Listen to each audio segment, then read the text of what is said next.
Good evening. Coming up tonight. A bomb threat Wednesday morning cleared out the Murdaugh trial courtroom. Plus, women's basketball head coach Dawn Staley is set to get her own statue here in Columbia. And later, 2 players from our women's basketball team have been nominated for the Naismith Trophy. But first, Nicole Smith is in the studio here with us now. Nicole, what weather can we expect to see this weekend? We can be expecting to see some rainy weather coming up. I'll have the weather forecast for this week and more for you tonight on SGTV Student News at 7.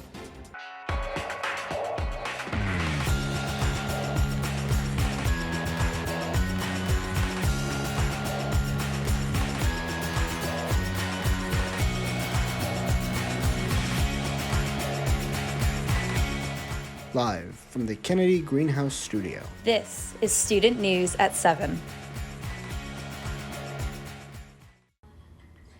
Good evening, Carolina. I'm Meagan Daukshus. And I'm Elizabeth Martinez. Thanks for joining us tonight. A bomb threat caused the Alec Murdaugh trial to take an abrupt recess Wednesday morning. Judge Clifton Newman immediately ordered the evacuation of the courtroom.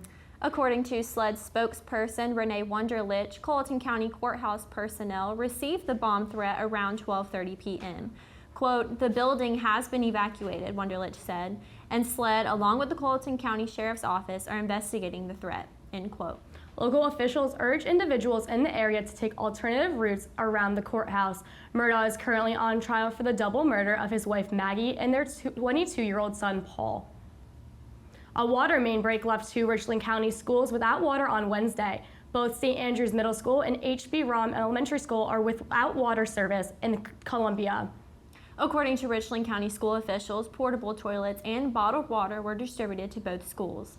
The Columbia Water Company says the 12-inch water main break could result in bacterial contamination within the surrounding area of 2200 Broad River Road, the I-20 and I-26 ramps, and between Broad River Road and Bush River Road. Columbia water officials are working to correct the issue. Coach Dawn Staley is being honored by the City of Columbia with a statue. The statue is planned to be placed across the street from the South Carolina State House.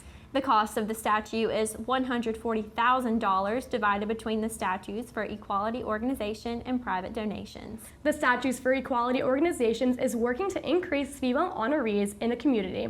Once Coach Dawn Staley approves the design, it should take a year to be built and installed. USC is planning to upgrade the Williams-Brice Stadium and the area surrounding it. The university is currently taking proposals for the upgrades, and initial plans could take 12 to 15 months to come together. The plan as of right now are parking lots, renovations to Williams-Brice, and with more proposals to come. USC currently owns hundreds of acres around the Williams-Brice area. One proposal for the area a few years ago was made for creating fancy homes, golf courses, and retail, but this did not pass. While proposals are being made for the different areas by USC, the first phase will be renovations on the Williams-Brice Stadium. The plans could cost up to $1 billion and will not affect football games during the season. This is so incredible. Imagine game days. I can't wait. Be I know it might take a few years, but coming back down after we graduate and seeing all the new facilities they have for game days, it's going to make it It'll be so much worth better. it. Coming up after the break, the latest in Gamecock sports. Stay close. SGTV News 4 sports reporter Violet Raftery has the latest scoop. What have you got for us, Violet?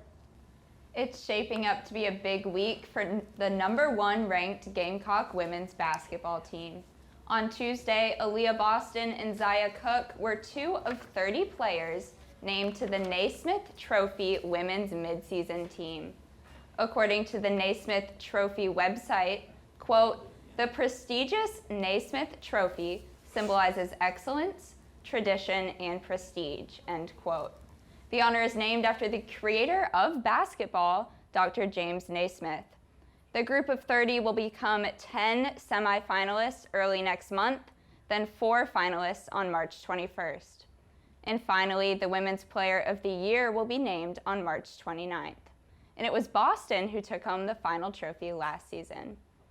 Now, on the Gamecock schedule for tonight is an 8 p.m. tip-off in Auburn.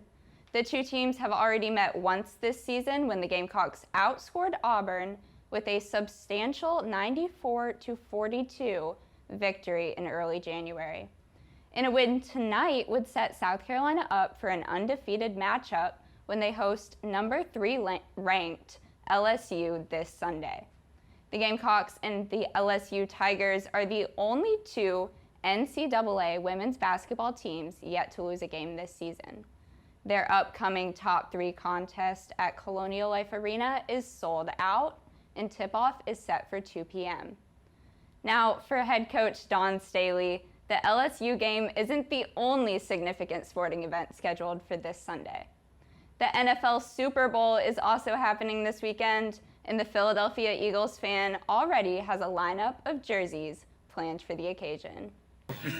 I'm wearing what I'm wearing to the Super Bowl party on the sideline. I mean, So it's already planned.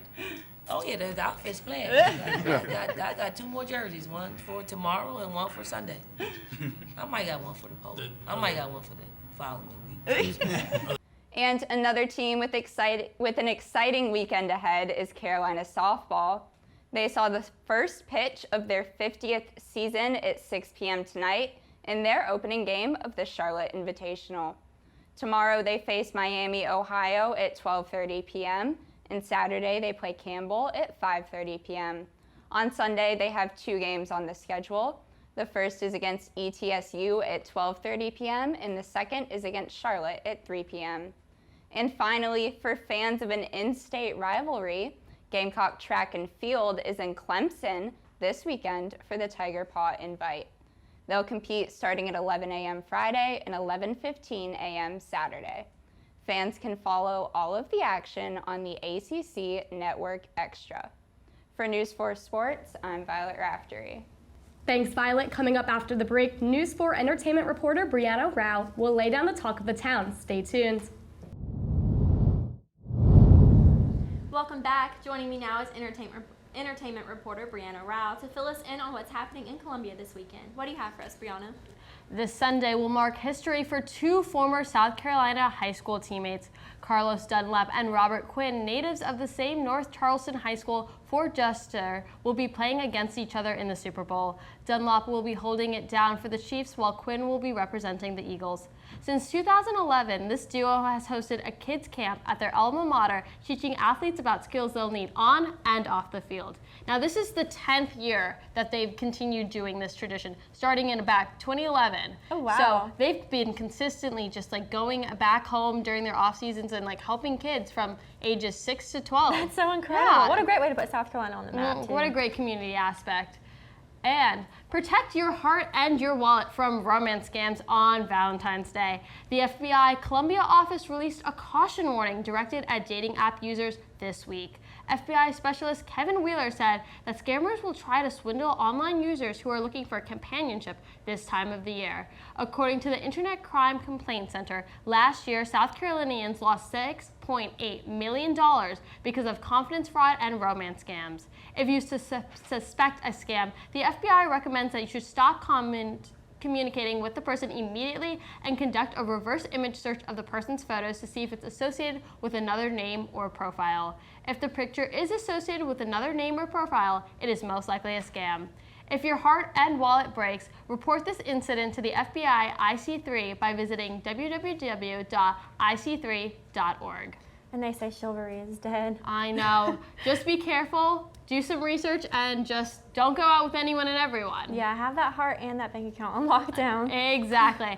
And that's all for your entertainment news for tonight. Coming up after the break, Nicole Smith will let you know if this cold weather sticks around. We'll be right back. Welcome back, everyone. I'm Nicole Smith. Here's your look at tonight's forecast. Tonight's temperatures are at 58 degrees with those winds going 5 miles per hour, and that humidity is going to look like 78%. And we're going to have that waning gibbous here tonight. And hopefully you got to catch that sunset at 6:02 on your way to class or your way back home. Now let's take a look at what Columbia is going to be looking like. We have in that upper region at those low 60s, and as we move into those mid to low regions, we're going to have some warmer weather throughout the state with those low 70s to those high high 60s. Now let's take a look at what Columbia is going to look like as a whole this week. We're going to have some warmer weather coming up in between those low 50s to those high 60s. And as the nighttime comes, we're going to have some warmer weather as well, luckily, with those high 30s to those mid 50s. And as you can see, it will have some rain here this week. Friday through Sunday, it will rain, and here again on Wednesday, but we will have that break on Monday and see some sun. That's all I have for tonight. After the break, we'll have tonight's edition of Carolina Canines. You don't want to miss it. Stay with us. And finally, tonight's Carolina Canine features Romeo. Romeo is an 18-month-old pit bull mix who loves to run around outside. Romeo is an active pup looking for an active owner. If you're interested in adopting Romeo, he's currently up for adoption out of the Columbia Animal Services.